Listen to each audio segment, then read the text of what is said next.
Okay, let us begin. Today, on page 114.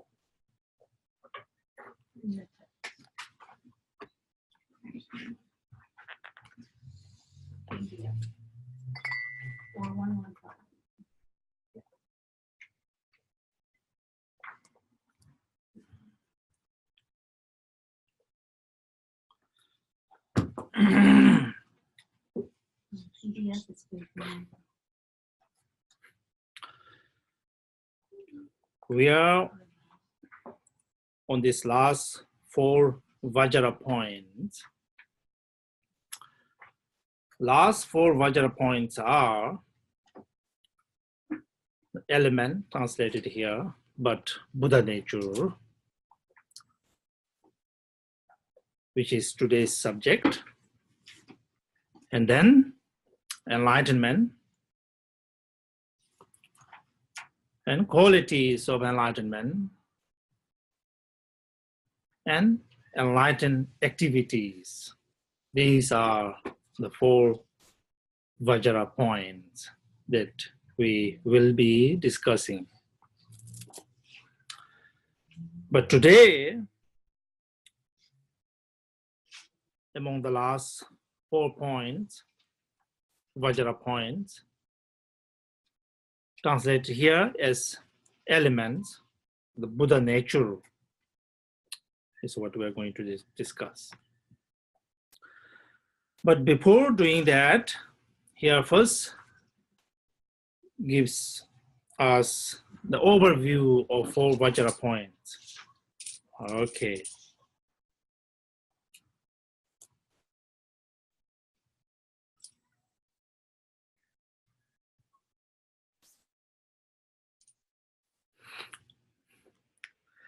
General explanation of the 4 points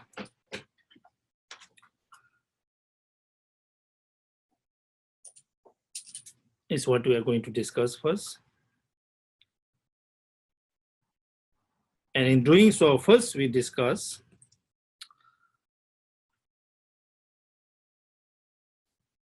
the explanation of the 4 points as being the object of perceptions of a Buddha. So far, we have discussed 3 jewels,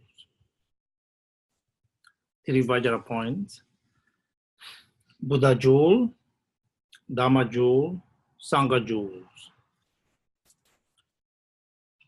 So here, this stanza is about why there are 3 jewels. How come that there are 3 jewels? What gives rise to these 3 jewels? So in this stanza, now talks about 4 Vajra points. These 4 Vajra points give rise to these 3 jewels.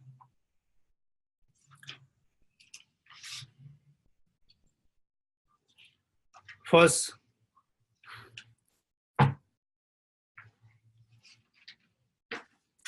the Buddha nature.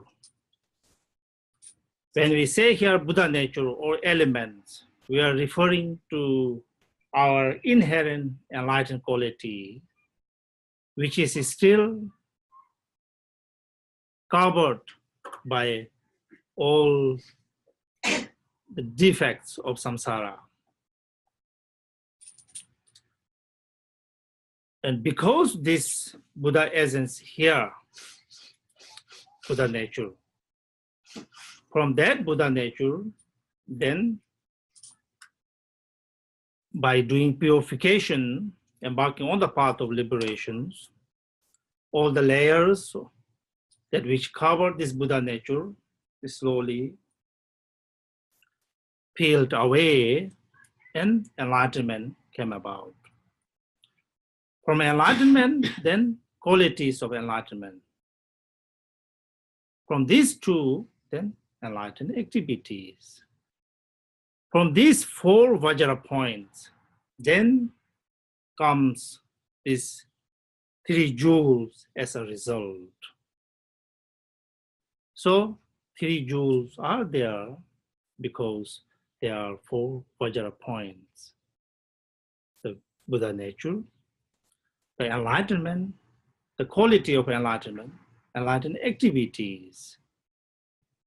For these 4 Vajra points, because of these 4 Vajra points, there are 3 jewels happen to be as a result. Okay.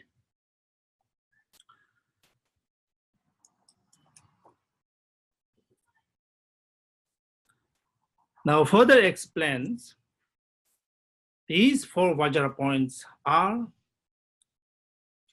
which are the cause of 3 jewels. These are in fact,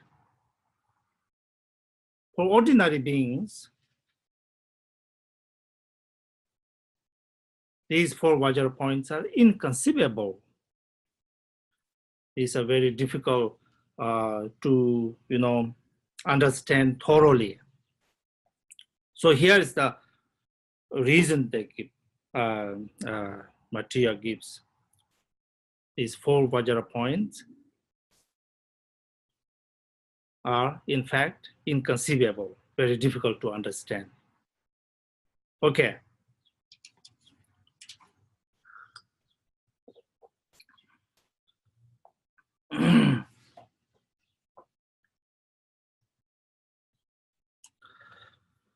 Buddha element is pure and yet has afflictions.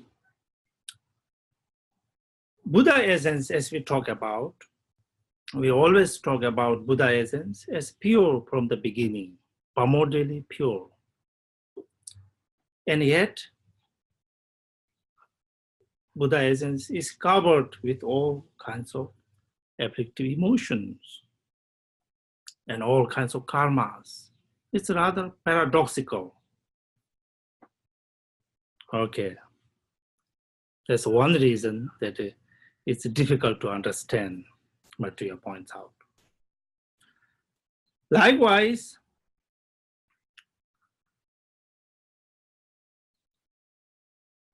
our Buddha nature is inherently pure,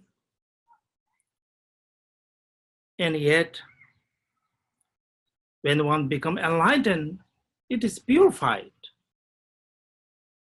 If it's inherently pure, what do you mean by purifying again, purified? That's one quality of enlightenment.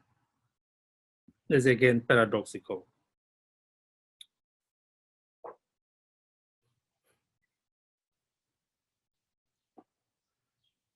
Again, Buddha nature, as we talk about, inherently possess all the Buddha qualities.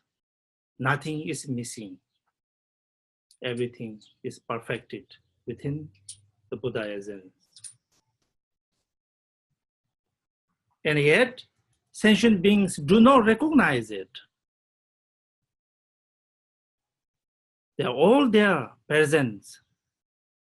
That's a true nature of our beings. All Buddha qualities are present there. But it's still sentient being, regardless how this nature is our true nature, but sentient beings still do not recognize it. Okay. That is the kind of enlightened qualities which we have right now as I speak, as you listen.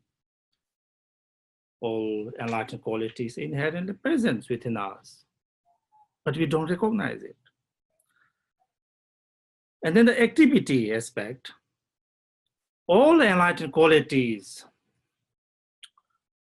with these enlightened qualities, all the Buddha activities just spontaneously present. Like a wish-fulfilling jewel, which fulfills the wishes of all sentient beings. And Buddha activities are not interrupted, continuously flowing. And yet, Buddhas do not have intention for doing that. So there are four kinds of, these faults are kind of four paradoxicals that this happens. Okay.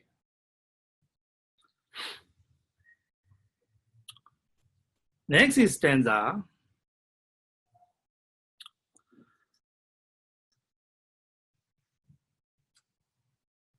Now the 4 points in terms of cause and conditions. These 4 Vajra points, elements,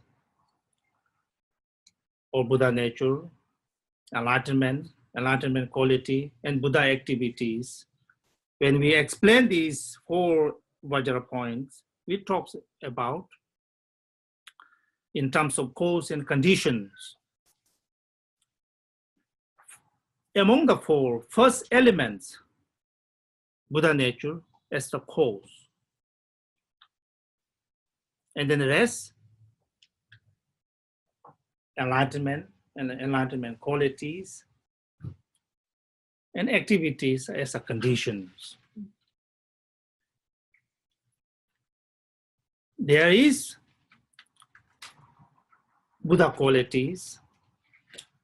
Enlightenment is possible because these cause and conditions.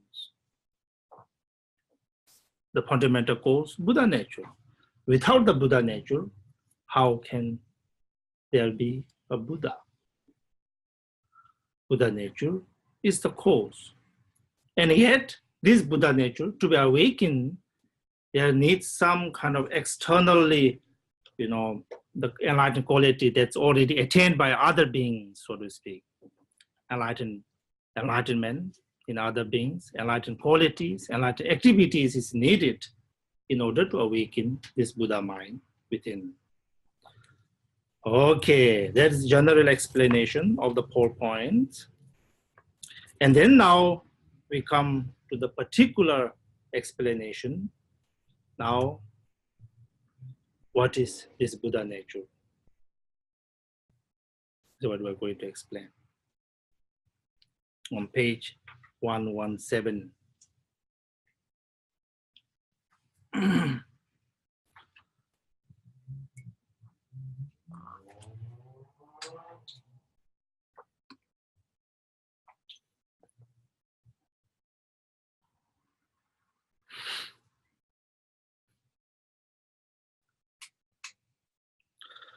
Now, first the element which is need to be realized, this Buddha nature is going to explain. These 3 lines, the perfect Dharmakaya is all embracing, suchness cannot be differentiated, and all beings have the dispositions. Thus, they always have Buddha nature. These quotations is a very, very important one. So this quotation is quoted everywhere in order to establish the reasons that all sentient beings have Buddha nature. Yeah.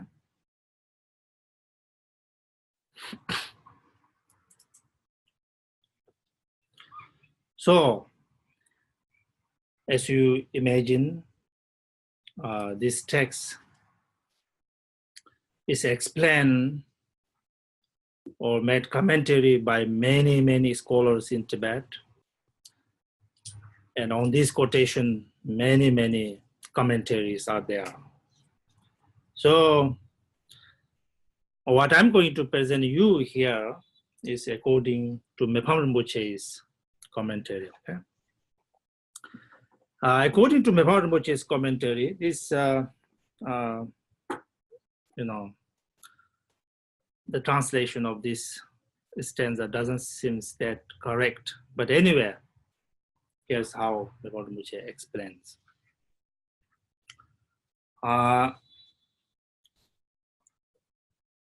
First, to begin with, Buddha taught this Buddha nature in many different ways. Sometimes Buddha taught emptiness. Through teaching emptiness, Buddha reveals this Buddha nature. And sometimes Buddha taught the qualities of enlightenment, like 10 powers, for fearlessness, and all these enlightened qualities Buddha taught. Through that, Buddha explains his Buddha nature.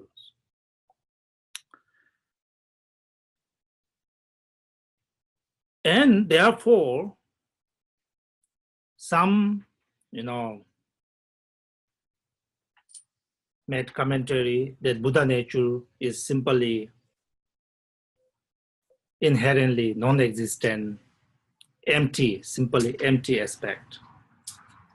And some, because Buddha explained this Buddha nature in terms of qualities, Buddha's quality, then they end up almost like Buddha nature is not really empty, but something existing like that. So there are many different commentaries or the opinion on the basis based on the teachings of the Buddha about Buddha natures. So here, Rinpoche says that there isn't anything that is not empty. So, including this Buddha nature that Buddha taught, is empty in essence. So, Buddha's teaching about emptiness, revealing Buddha nature, has to do with Buddha's true nature. Buddha nature is a true essence, which is in essence empty. So Buddha's teaching about emptiness, revealing Buddha nature, has to do with teaching about the true essence of the Buddha nature. Teaching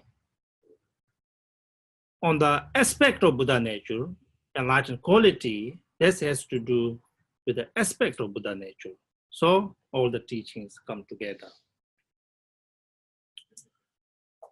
Here on these lines, Rinpoche gives 3 reasons that there are, through 3 reasons we can establish that there are Buddha nature within all sentient beings.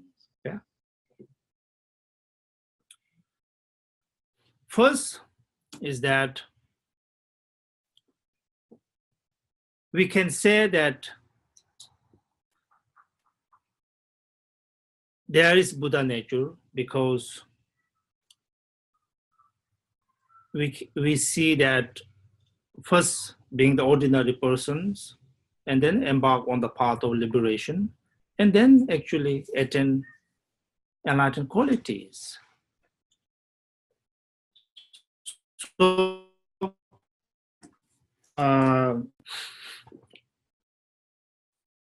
we can see that there is Buddha qualities, enlightened qualities, which are not present before in these particular beings, but these particular beings going through the path of liberation later on reveal these enlightened qualities. If there's no Buddha nature, if these beings do not have Buddha nature, how this can happen? So there must be Buddha nature. That's one, reasons that Rinpoche use. Second reason is that, as this says here, suchness cannot be differentiated. In reality, Buddha nature reality, and the nature of samsara, not different, all same. Nature of samsara, nature of Buddha, same. There's no difference. So therefore, sentient beings' true nature and Buddha's nature, no difference. That is accepted by all, followers of the Buddha's teachings. So therefore, we can establish that Buddha nature is, inherent nature of all sentient beings. Third reasons, all beings have the disposition, Buddha nature, because these defilement, so-called defilement, this which obscure the Buddha nature, they are inherently empty. Inherently empty. They are inherently non-existent.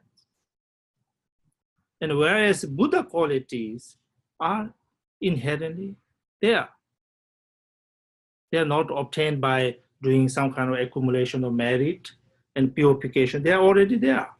So therefore, Buddha nature is present in all sentient beings. So that's how, according to Rinpoche, establish the existence or beyond existence, this Buddha nature can be found in all sentient beings. That's how Rinpoche explains. Okay.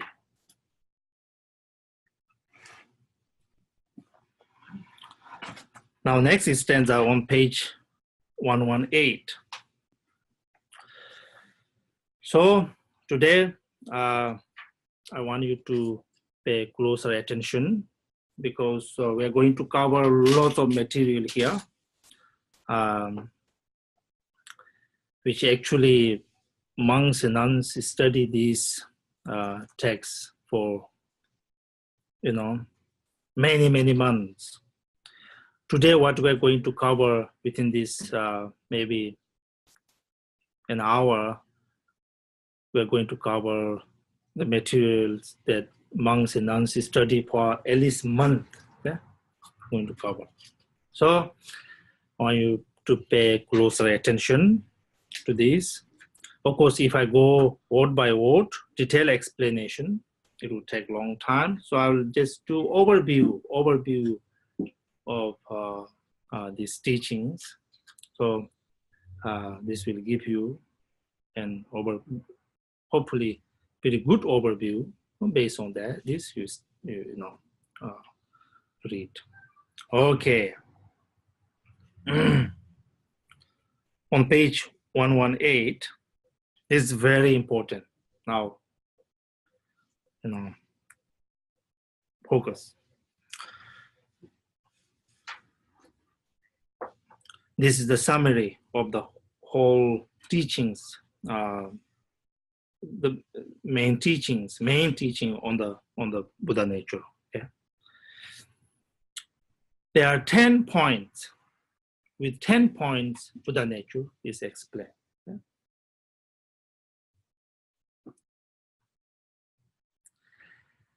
Here are the 10 points. First, essence. We're going to discuss essence. What is this Buddha nature's essence? And then cause of this Buddha nature, to manifest this Buddha nature. What are the causes? And then fruit. What happens when Buddha nature is manifest? Yeah. And then endowment. What endowed when Buddha nature is manifest? And then manifestations. Some translate as entry, 6. And then inseparability of the qualities, and then phase, different occasions of the Buddha natures. And then we're going to talk about all pervasiveness of suchness. And then we will talk about unchanging, 9, right? And then 10th, inseparability of the qualities. So from 10, with 10 points, we're going to discuss the Buddha nature, so-called. Okay. Now next stanza is about the essence and the cause explained almost together. Okay. Speaking of the very essence of the Buddha nature, now here remember, we're not talking about something out there kind of phenomena. We're talking about something very natural of yourself. Here listening. And this is our true nature. This is what here Maitreya is teaching us. Okay. Now the essence of Buddha nature explains in kind of 3 aspects here. Just like a jewel, like the sky, and like the water. Yeah. Here the main point is the essence of our Buddha nature, our true essence, is pure from the beginning. This does not have any bad things there. All these afflictive emotions or negative karma, defects of samsaras, do not belong here. These are adventitious kind of defilements, but our true nature is like a jewel, which is pure. Pure of what? Pure of all samsaric defilements. That's our true nature. This true nature of ours, which is very pure, primordially pure, is like the sky that which pervades all, every aspect. There isn't anything that is not, permitted or not essence of the Buddha nature. It's like the sky. Buddha nature is like a sky, pervade all phenomena. And sky is the example for the Buddha nature that's always there, permanent, beyond permanent. And likewise, our essence, Buddha nature, is like a water. Water, in its essence, is pure.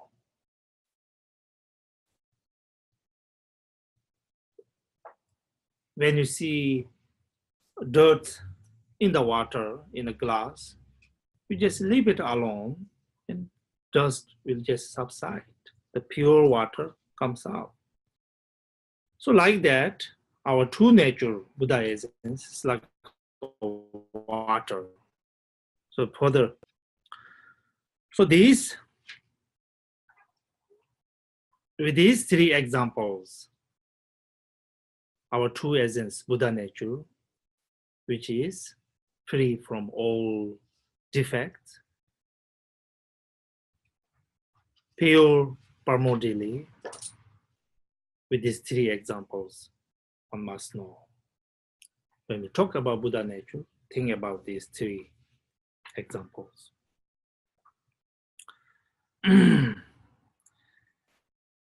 And now, these essence, like the jewel, like the sky, like the water, how we really come to understand or actualize this Buddha nature. This Buddha nature give rise from these 4 causes. So here, the second point, cause is explained.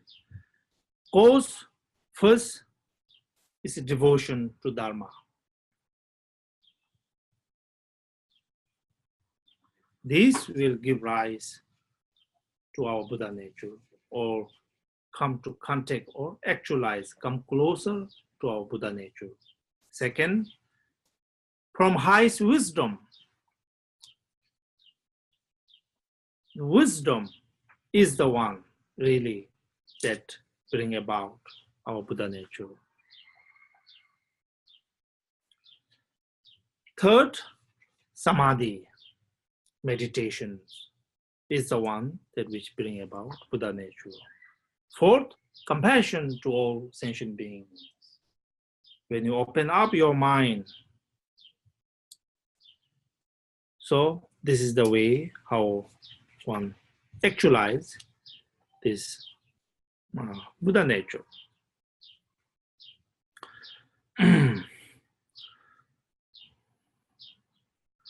Next stanza, now giving further explanation of the Buddha, Buddha essence.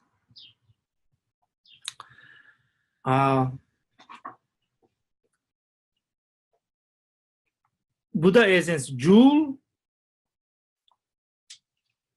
we just don't like just simple jewel, but a wishful feeling jewel, like which has power to liberate all sentient beings, to liberate all the beings who are wandering in samsara. It's like that kind of jewel we're talking about here. When we talk about Buddha nature's essence, Buddha nature, like the sky, has to do with unchanging nature of the Buddha nature. When we talk about Buddha nature, like a water, we're talking about that Buddha nature, unchanging, and jewel, like Buddha nature, always has the quality of compassion. Therefore, Buddha nature is like a water. Okay.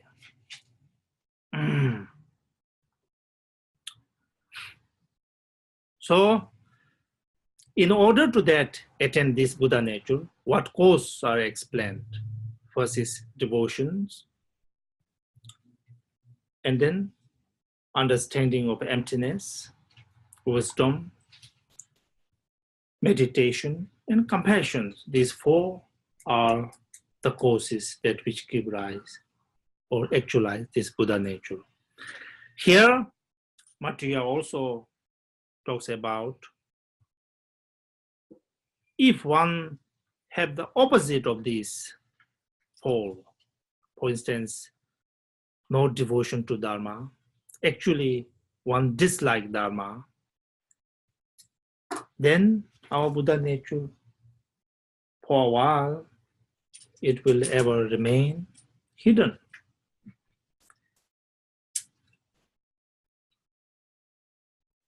If there's no wisdom or try to understand nature of phenomena, not studying, then again we remain out of touch with our true nature. If there's no meditation, of course, out of touch. If there's no compassion, or remain out of touch. So these four causes are the ones which, which give rise to our Buddha nature or actualize our Buddha nature. So these four causes are explained or give example like a seed, devotions or aspiration to practice Dharma. All these are seed like a seed. And then analyzing, try to understand natural phenomena is like a mother. And then trying to meditate, apply this understanding of true natural phenomena. When one meditates, it is like a it's like a womb, in which the understanding and qualities are, nurtured. That is meditation. And then compassion is like a nurse, which, slowly, really, enhance the qualities. So these are the examples. So anyway, now our true nature, like a jewel, like a sky, like a water. This true nature, in order to actualize, to realize, we need compassion, we need understanding of emptiness, wisdom, meditations, and profound compassion to all sentient beings. Okay, so this covers the nature and the cause. Now the next is the fruitions, and function of Buddha nature. Yeah. Here, the fruit aspect is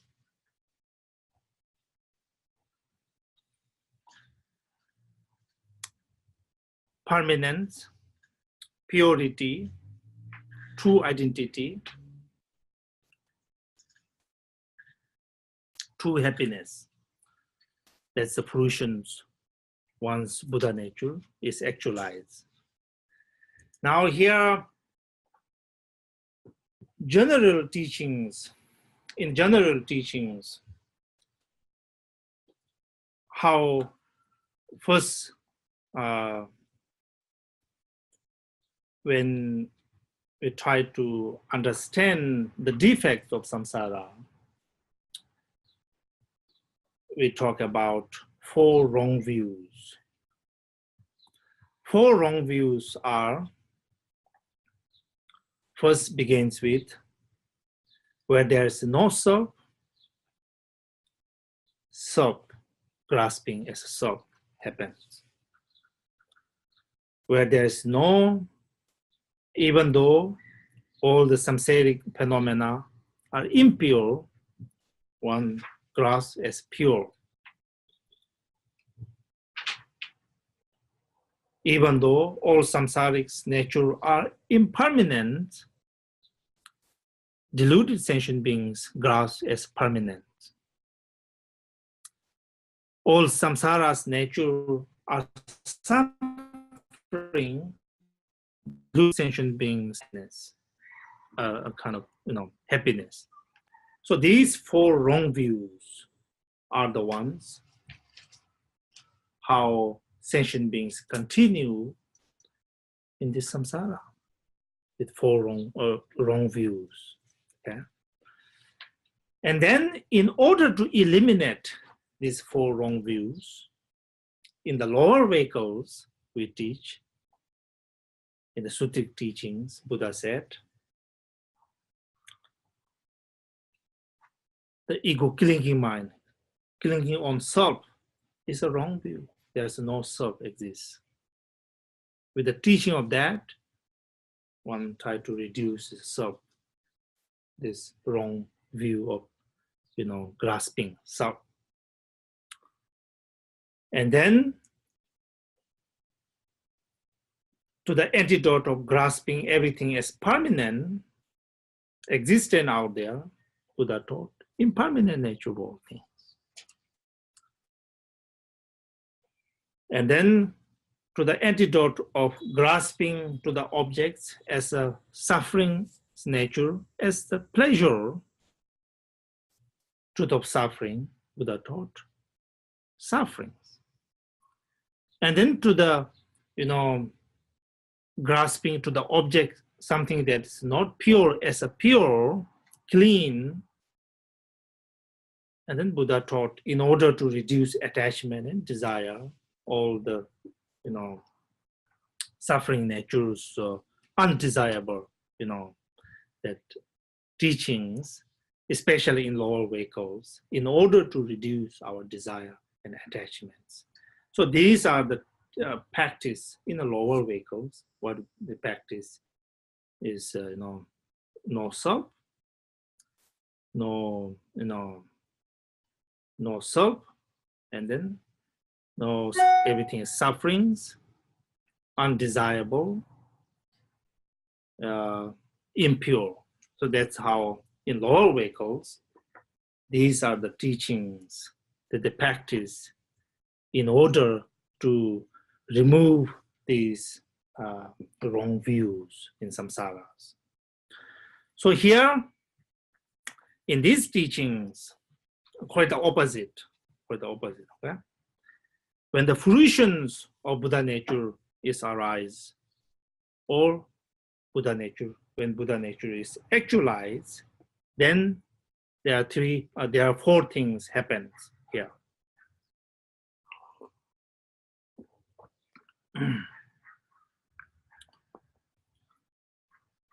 Four things, instead of impurity, purity happens. In lower vehicle, talk about impurity in order to reduce attachment. But actually here, when Buddha nature is realized, actualized as a fruitions, that fruitions, when it's actualized, it's a purity, it's pure. And then, when Buddha nature is realized, it is true identity. Instead of no self, there's almost like a self. What is beyond self? That's you actually realize who you really are in reality. Your true nature is now realized, true identity. See, as the kind of in lower vehicle talking about no self, now here almost like self, right? And then in lower vehicle teach about impermanence, understanding, recognition of everything as transient nature. Here, when Buddha nature is actualized, realized, this is not impermanent, it is permanent. Permanent, but beyond permanent. Here, we must understand is that we are not talking about, when we say here permanent, we are not talking about the impermanent, permanent. This impermanent, permanent, both are, in a wrong view. We're talking about here permanent, that is beyond permanent. Generally, in Vajrayana teachings, we talk about the direction beyond directions, east direction beyond east directions, like that. Something, when Buddha nature is realized, this is permanent, but we're not talking about the permanent that, as we understand, impermanent and permanent. And then, when this Buddha nature is realized, and there is happiness, bliss. That again, we are not talking about here happiness and suffering, those kind of happiness, but happiness beyond happiness, the ultimate true happiness. So, talking about the fruitions, when one actually realizes one's true nature, what happens? There, one attain these four qualities: qualities of purity, qualities of true identity, qualities of true happiness, and qualities of true ultimate permanence. Permanent, that's beyond permanent. Okay. There's a fruition.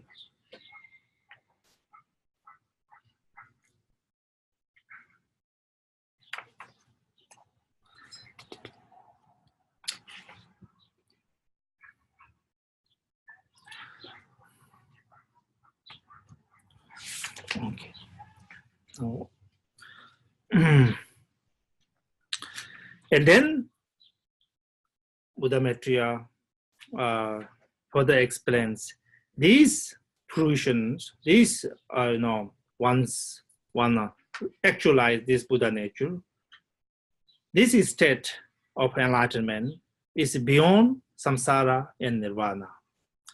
So here's very important, in lower vehicles we talk about something, we go beyond samsara and enter into nirvana. But Mahayana teachings talks about going both beyond samsara and then nirvana too. Nirvana is something also to be left behind. With the realization of emptiness, you go beyond samsara. But with the generations of, infinite qualities of compassion, you never leave samsara. So you go beyond both samsara and nirvana. Because siji ningla menepe yuante. So going both beyond samsara and nirvana. Okay? So now, so far, that is how when Buddha nature, our true nature, when it's realized, we come to that state. Okay, going beyond samsara and nirvana. And then the function. Next point, fourth point is function. What is function of the Buddha nature?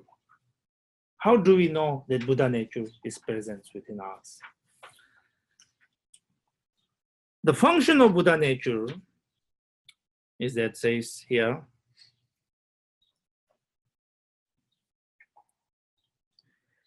if there is no Buddha nature, we would not feel any kind of weirdness, tiredness to this samsara. We will never feel. If there is no Buddha nature, we would never turn our mind toward liberations. Because there is a Buddha nature, so, when we look at the samsara, and all things are going, very samsaric way, difficulties, even though when we are not facing difficulty or facing all kinds of issues, just, just a little bit get tired of it. So you're wishing something, what is beyond the samsara? So-called renunciation, see. As a practitioners, of course, it is important to have some kind of renunciations to this samsara. That is, knowing that ultimately speaking, this samsara has no meaning. Yes, we have to do this and that to live in a society, lots of works, need money, and all these things, samsara things. But ultimately speaking, as a practitioner, one must know that there's no meaning. Everything's impermanent. So like that, this kind of profound kind of, weariness of samsara, sometimes this happens to our minds. So this is because we have Buddha nature. That's the one sign that we have Buddha nature. And then one kind of longing for the nirvana, a place where no suffering, no issues are present. Longing for a place where one is free from all the defilements, appetite emotions, all these things, which are very dominant, which dominate our beings. One wish something that's free from all this. So longing for happiness or beyond this samsara, for liberations. So all these, are there because we have Buddha nature. These are the signs that we have. Our true nature is Buddha, inherently pure. Okay.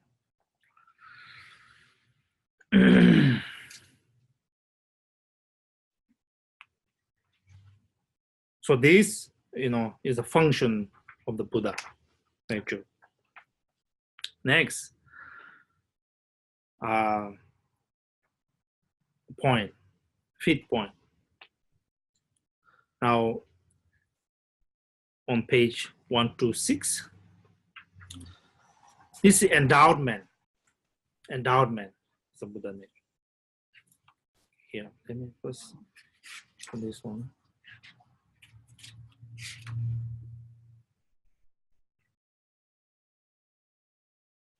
Endowment, fifth point. Endowment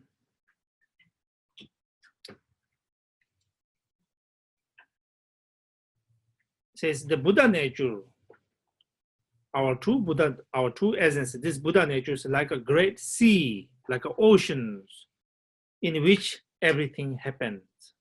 In the ocean, you find jewel, you find good things, you find bad things, everything, all our affective emotions and understanding, karma, everything is contained within this Buddha nature.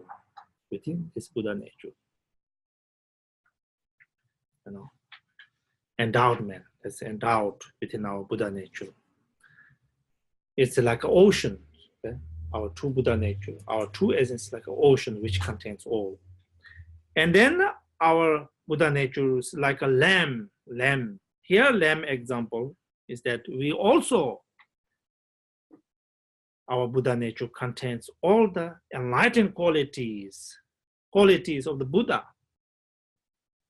Compassions, clairvoyance, wisdoms, you name. All these enlightened qualities also contained within our true nature. Are there all the time. So our true nature is like an ocean. Our true nature is like a land, which basically contains both samsaric phenomena and nirvana qualities, all contained within our Buddha nature. Okay, that's the endowment, Dhamma. And then sixth point. So with all these points, so, we try to understand what Buddha nature is like, right? Sixth point is manifestation translated here, but in other translation is called entry. The way how sentient beings enter or approach to this Buddha nature. Right?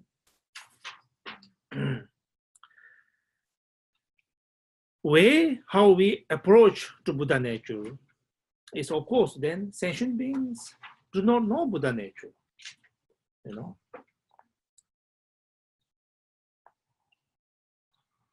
not know. Not only we do not know, but having this ego clinging mind, where there's no I, self, clinging minds. And with that, we go ever more distant from our true nature. And then yet, Buddhas and Bodhisattvas knows these. That's how they enter or how they approach to the Buddha nature. Knowing thoroughly when one enlightened, and knowing partially when one is as a bodhisattva.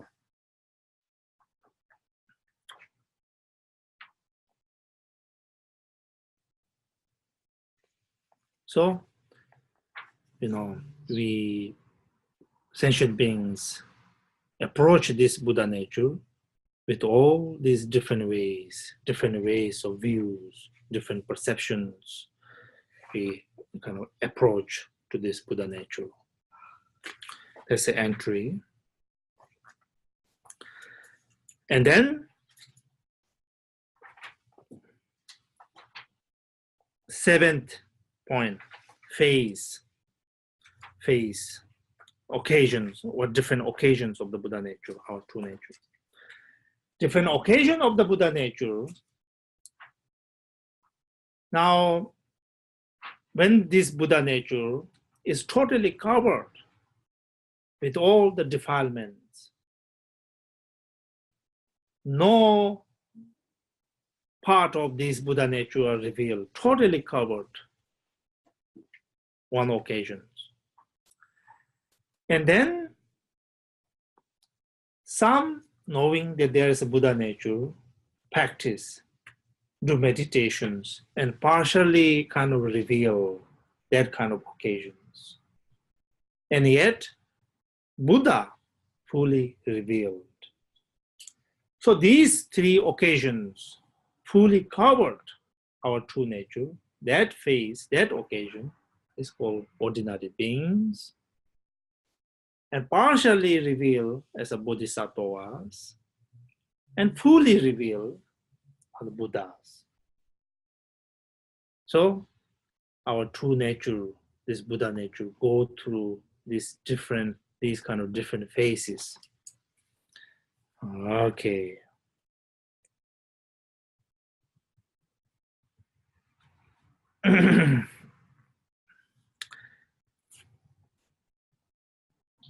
Now 8. 8 is all pervasiveness, page 129. Buddha nature is all pervasive.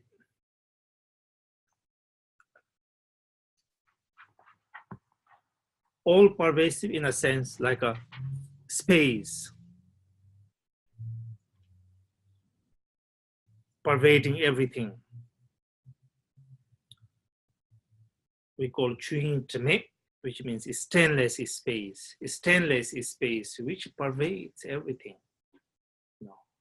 This true nature, inherent, enlightened qualities pervades everything.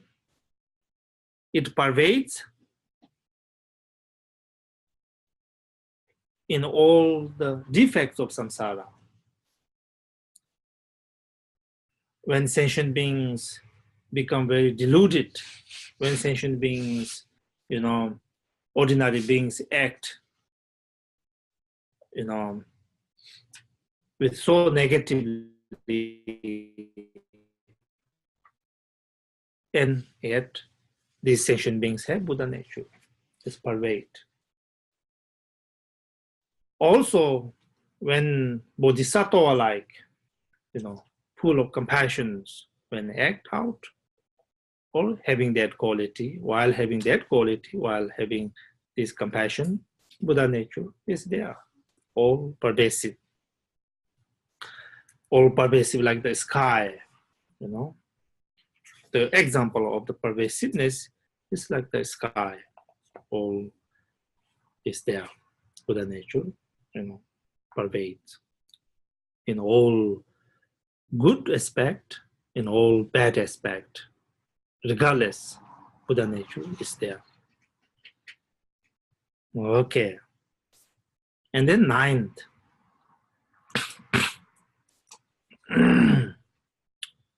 Page 130. 9 is unchangingness. Unchangingness. So here, Maitreya much emphasize, because through unchangingness, now we have to come to a kind of understanding of our true nature. So, speaking of this unchangingness,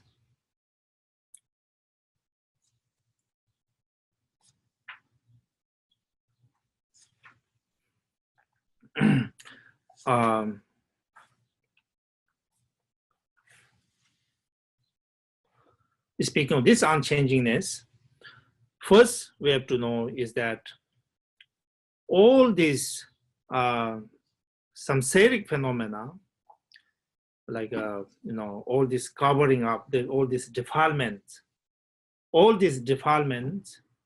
are, use of word here, adventitious. Nikap. So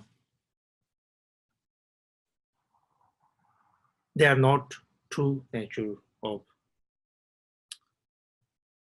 the Buddha nature. It's all adventitious defilements. So what is then true nature?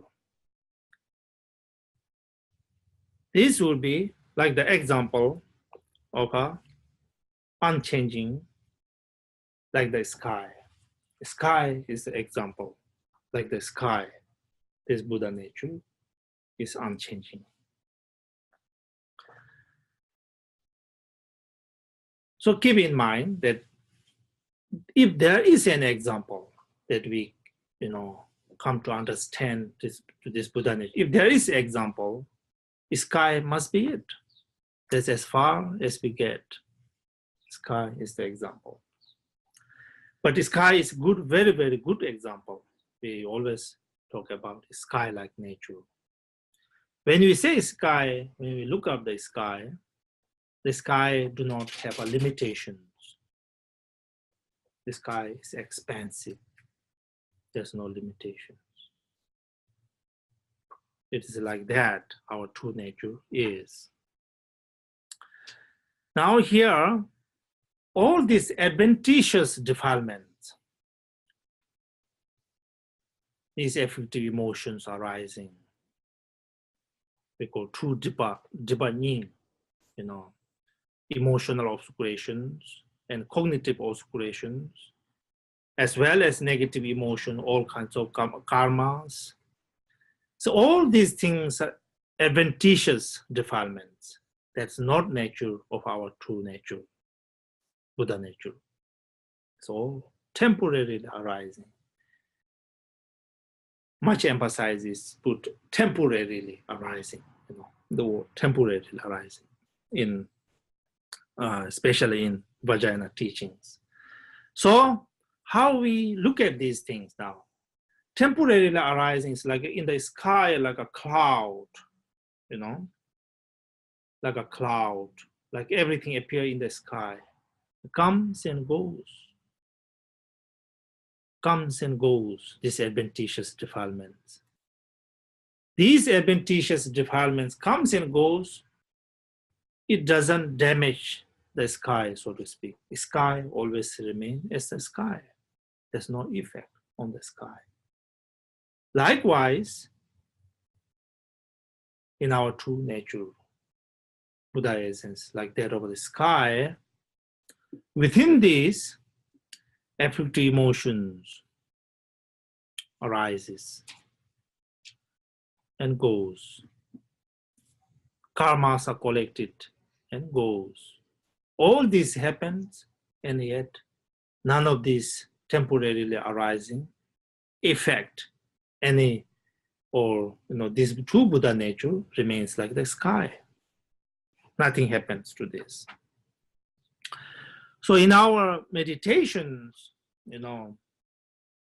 much emphasis is like remain like the sky, remain like the sky, and observing these cognitive, obscuration, these thoughts arising and,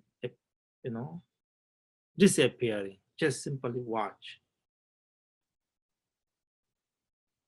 This all are adventitiously or temporarily. Adventitious defilement, not part of it, just temporarily arising. So like that. So our true nature is like the sky. That's unchangingness. Yeah.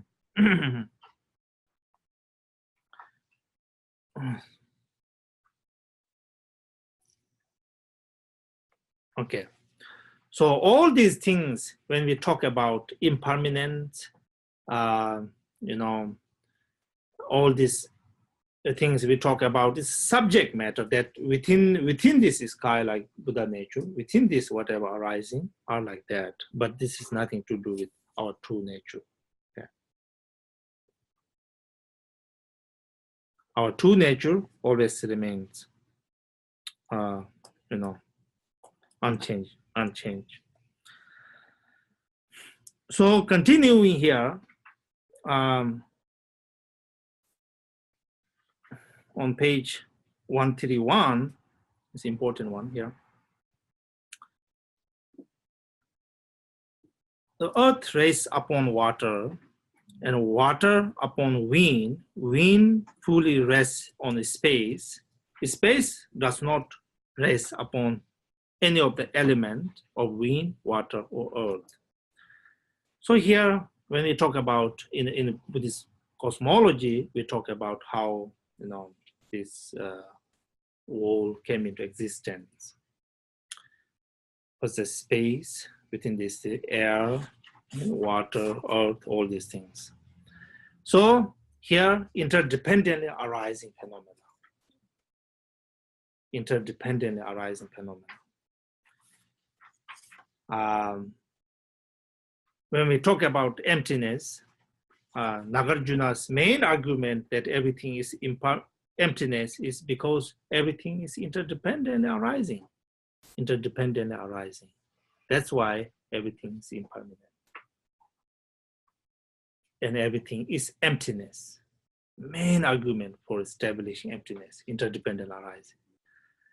So here, Maitreya is saying that, yes, everything within this sky arising are interdependent arising. But the sky is not dependent on anything. It is not interdependent.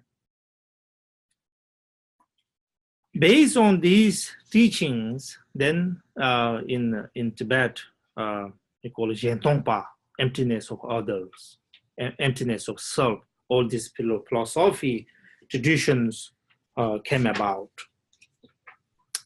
Came about because if this true nature, Buddha nature, is not interdependent, not dependent on anything, then it must be out of this teaching about emptiness. So there are some, who talk about like that.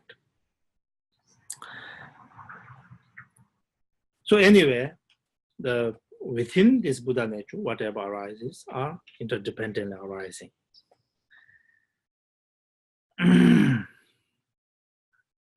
And then these interdependent arisings are further a little bit explained within this Buddha nature and arising, right?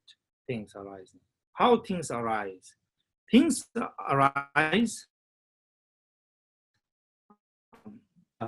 taught how, sufferings comes from cause of sufferings. Like that. Here, likewise, it says skandhas, elements, 5 skandhas we talk about, and 18 elements we talk about, 5 senses we talk about. All these arise because there are karmas and mental poisons. How they arise. These skandhas, elements happen to be there because there are karmas and mental poisons that give rise. And then where the mental poisons and then negative karma come from? These come from improper conceptual activities. So see, interdependent arising. There are sufferings of skandhas, elements, senses. All these come from karmas. Karma come from mental poisons. Mental poison comes from these improper conceptual activities, grasping mind, basically, that all came about. And yet, this grasping mind, based on the natural mind, the natural mind itself is, beyond interdependently arising. Okay. That's from result looking at the result and tracing back to the cause.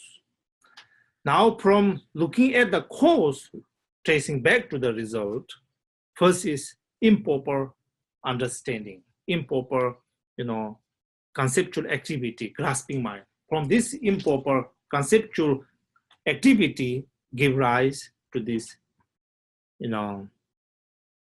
mental poisons and karmas. From this mental poisons karma give rise to these skandhas, elements, all this as a result. So, interdependent arising. All this interdependent arising, keep it in mind, everything happens within this Buddha mind, that which is changelessness, which is permanent, basically. Nothing happens, just like the sky. Sky happens nothing. When anything happens within the sky, arising and disappearing, but these arising, this disappearing does nothing to the sky. Likewise, all the affective emotions arising and disappearing, all these karmas, all these skandhas appearing and disappearing, all happens within this Buddha nature. But these appearances do not do anything to this true Buddha nature. Buddha nature is like the sky, unchanging, changeless. So furthermore, this true Buddha nature is we call Chenga Nisundantawa, beyond birth, death, or neither arising, cessation, non-abiding. Chenga Nisundantawa. It do not arise, our true Buddha nature do not arise, and do not cease, and there's neither any abiding. So like that. That's a quality of Buddha nature.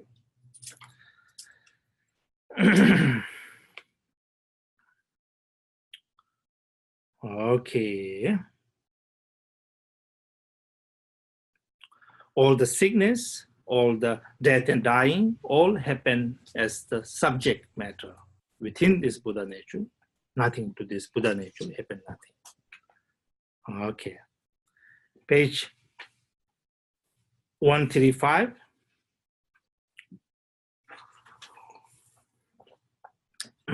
Now here talks about bodhisattvas.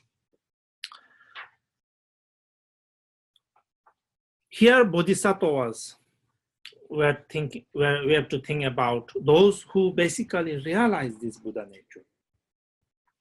What happened to them when they realize this Buddha nature? Usually when we say bodhisattva, we think as someone who have generated bodhicitta, who possess that quality as bodhisattva. But here, mainly those who actualize, those who realize our true nature, Buddha nature. That Buddha nature, our true nature, Buddha nature, that's the bodhisattva here. So,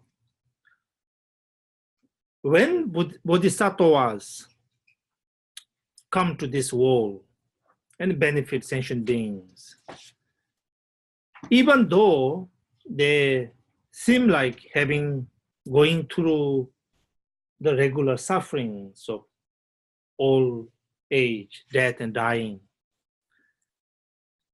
but in reality, to these bodhisattvas, do not have all these sufferings.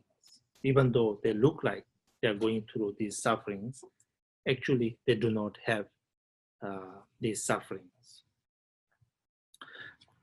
Because they have realized their true nature, which is beyond sufferings and cause of suffering. True Buddha nature is realized. When this is realized, then these bodhisattvas have already gone beyond sufferings.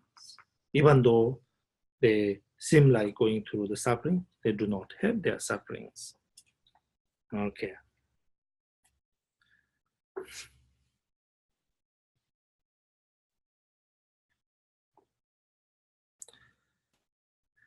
And then Buddha Maitreya, here Maitreya talks about the reason for bodhisattvas appearing in this world is from their compassions. From their compassions, they appear and benefit sentient beings. Coming to the samsara, remaining in samsara has two causes.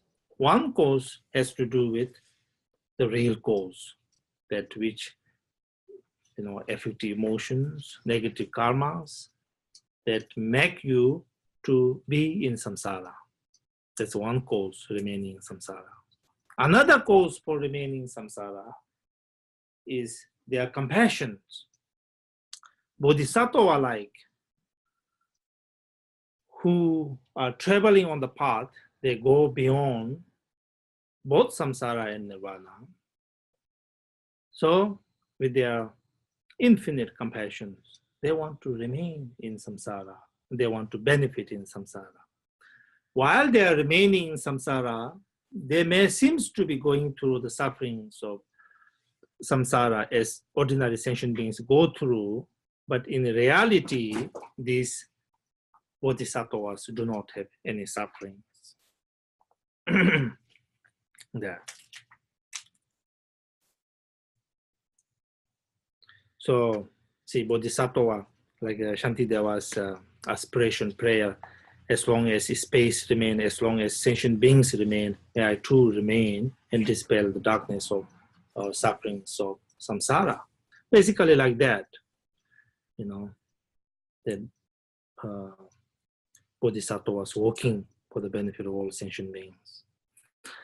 Here the example is like, as a lotus will grow in a march of water, not being polluted by the water's fall, these noble ones born in the world, unpolluted by any worldly phenomena, these bodhisattvas who have realized their true nature, do not, have any of the defects of the samsara, like the lotus flower grow in the middle of the water, which is not polluted by the water's fall or the defects. And then one quality, the bodhisattvas, when they remain in samsara, they are always with the wisdom, understanding of true nature of phenomena.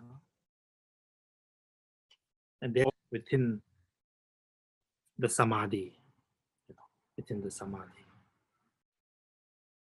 They remain in samsara. So these bodhisattvas, there are different bodhisattvas, of course, those who are beginning of the path, those who are advanced, very advanced at the last stage of the path remaining, but these bodhisattvas remain in samsara like that. Okay.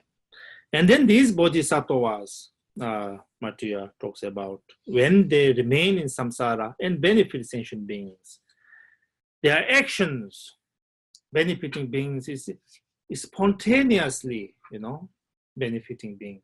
They do not have a kind of intentions or effort, because for the real bodhisattvas, but very advanced bodhisattvas are almost like Buddhas. They are the ones who have almost to the fulfillment of their bodhicitta aspirations. That is for the benefit of all sentient beings. That's their bodhicitta aspiration. When they are almost fulfilling their aspiration, they have profound, activities that really benefit beings. And these activities are,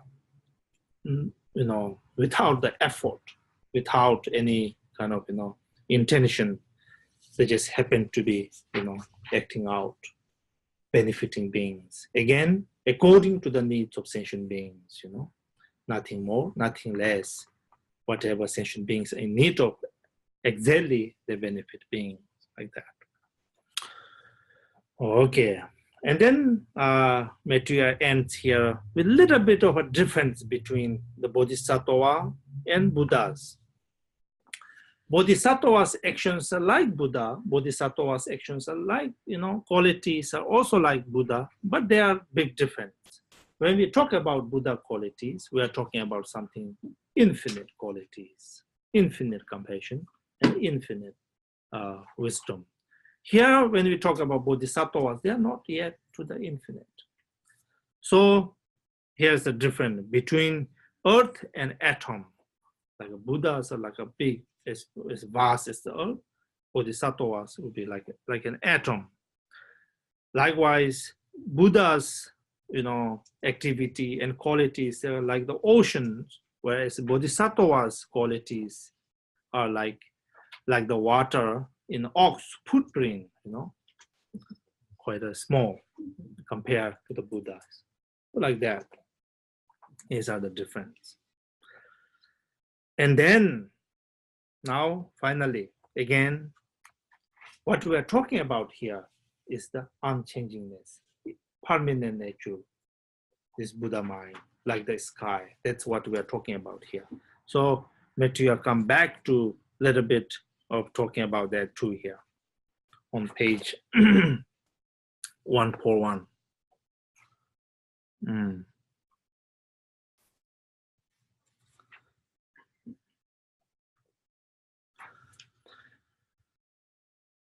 He gives first few reasons here why this Buddha nature is permanent. Dhammakaya does not change into something else since it is inexhaustible properties. It's inexhaustible. Its quality, our inherent quality, is inexhaustible. Its refuge being refuge of it is the refuge of beings, since without any limits of time until the final end.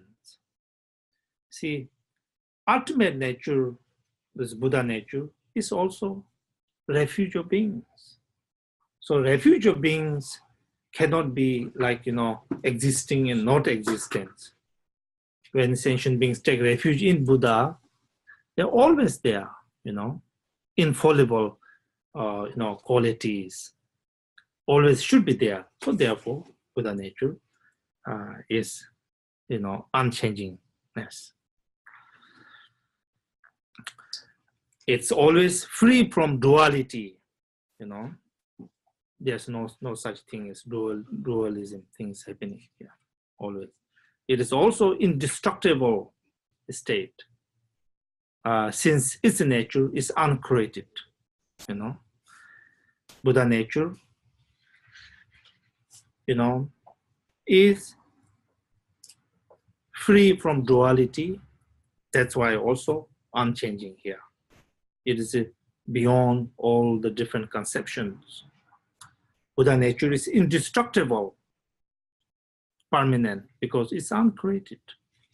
Okay. Again, going a little bit further individually. So Buddha nature has, four aspects.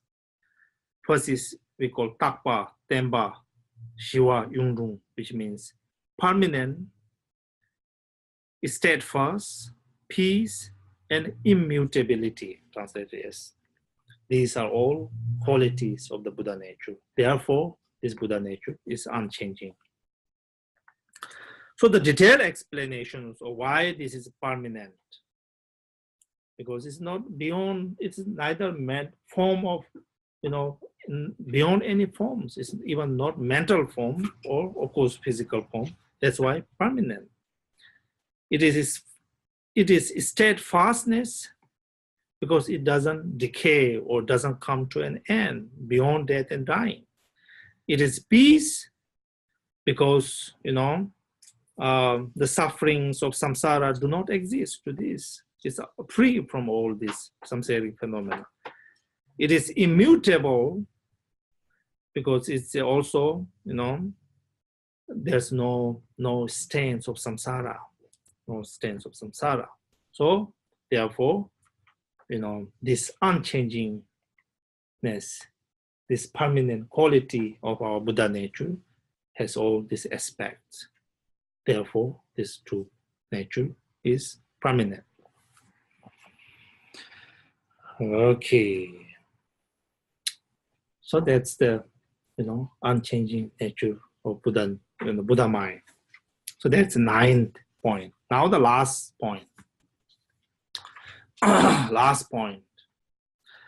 Last point on page 143 is the inseparability of the qualities. Now, so far, we have talked about different qualities of the Buddha nature, Buddha qualities. But all these qualities, different aspects of qualities, they are not different from each other. They are all same. In essence, same. Only different aspect, but all the qualities, are same. So quality, we talk about in terms of Dharmakaya, in name, Tathagata, this Buddha nature is Dharmakaya, this Buddha nature is Tathagata, this Buddha nature is a noble truth, this Buddha nature is absolute nirvana, 4 different kinds of. But these are like if you give an example, it will be like a sun and its rays. There's no difference to sun and its rays. Likewise, these different aspects or name or different aspect of qualities, in reality, no difference. Likewise, we talk about, Buddha qualities, of the, 4 powers, 10 powers and 4 fearlessness and 18 unshared Buddha qualities. All these things, there's no difference. In reality, they are inseparable. We are talking about the same quality, but different aspects. Likewise, we talk about Buddha qualities of, Sang Je, remember, Sang aspect, that free from all defilement aspect, Je aspect, fully blossom with all the enlightened qualities. Sang, free with Je also. Where there's a Je, there's a Sang. Pang to yunten we call Pang we top yunten, all same. There's no difference. Usually we say,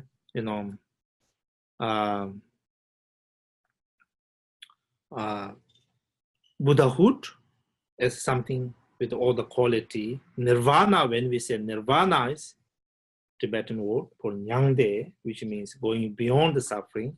It has all same, basically same qualities. Okay.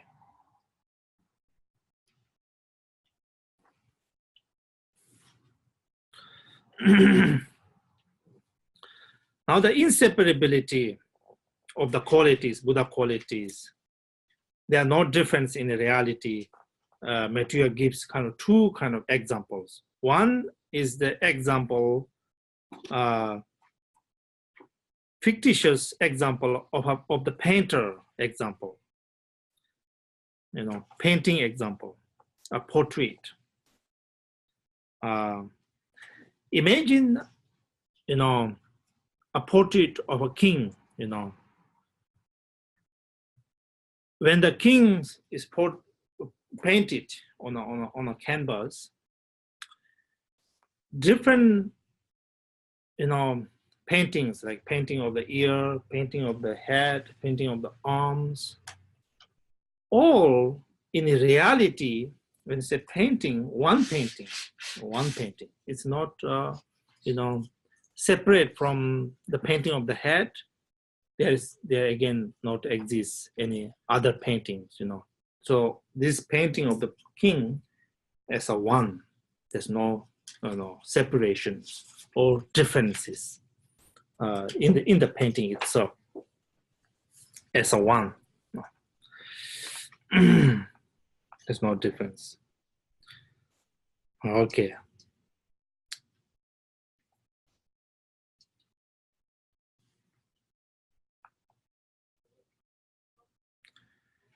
Painting portrait, and then inseparability of quality, like a sun. Sun, now the Buddha quality like true wisdom that knows the nature as it is, and wisdom that knows great varieties of phenomena. And this true wisdom as the, free from all defilements. So these kind of different aspects of the, qualities are in reality same. They are not different. They are not different, because it's like the sun, orb of the sun, and the rays of the sun, and light of the sun. Whether it's light of the sun, rays of the sun, orb of the sun, all no difference. Likewise, these enlightened qualities are inseparable. Inseparability of qualities, they are not different. All works are the same.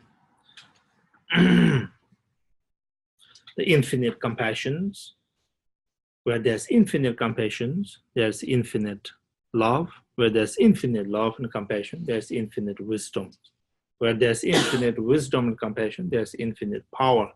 They are not actually different aspects of one reality, is what Maitreya is describing. Likewise, we say that, all the 5 different aspects of wisdoms are in reality one wisdom. One wisdom from its different kind of, aspect, we count different wisdom, but in fact, one wisdom. So, one will therefore not attain nirvana without attaining the state of Buddhahood, just as one could not see the sun if one were to eliminate the rays, eliminate its light and its rays. So, in this way, the nature of the victorious ones is expressed by the tenfold presentations. Okay. So these are our 2 Buddha nature. Is explained by Maitreya through these 10 points, starting from nature, essence, and then all the way to the inseparability of qualities. So with these 10 points, one is supposed to come to an understanding of our true nature, basic understanding of our true nature. Okay.